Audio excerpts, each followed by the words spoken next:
In recent days, the Biden administration has directed a strike group, air defense systems and military officials, to the Middle East, all while urging Israel to exercise caution as it prepares for the next stage of war. Nancy Cordes is in Washington with the latest on the administration response. It's delicate diplomacy. Privately, the White House is urging Israeli officials to hold off on a ground invasion of Gaza, while publicly, U.S. officials say it's up to Israel. Not dictating military terms to the Israeli Defense Forces. Waiting would give the U.S. and Israel more time to negotiate the release of hostages, including at least 10 Americans who are unaccounted for. We should have those hostages released, and then we can talk. Waiting would also give neighboring Egypt more time to deliver food, water, and medicine to innocent Palestinians. Do you view humanitarian aid getting there first as important?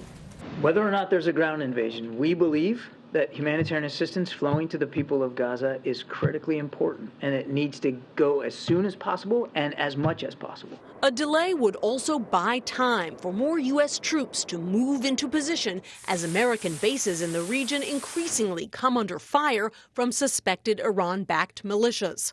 Just today, the Pentagon announced the 10th such attack in the past week, drone strikes on 2 U.S. bases in Syria.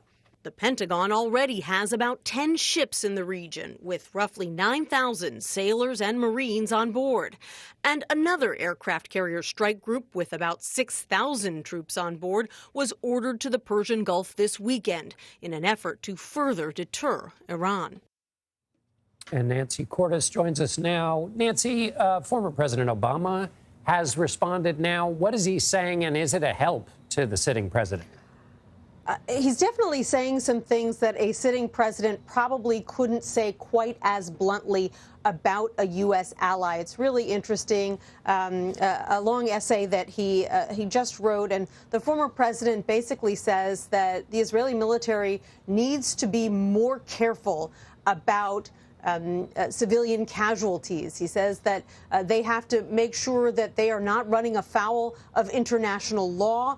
And he said that if they don't, then this entire operation is going to backfire, that it is going to set them back a generation and will harden global opinion against them. A really strong statement from the former president, who has the luxury of being out of office and being able to speak his mind in this way. And then just super quickly, Nancy, obviously he wouldn't have spoken if he hadn't been given the nod to do so.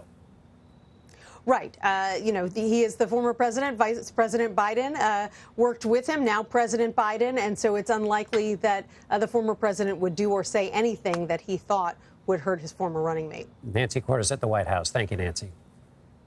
You're welcome.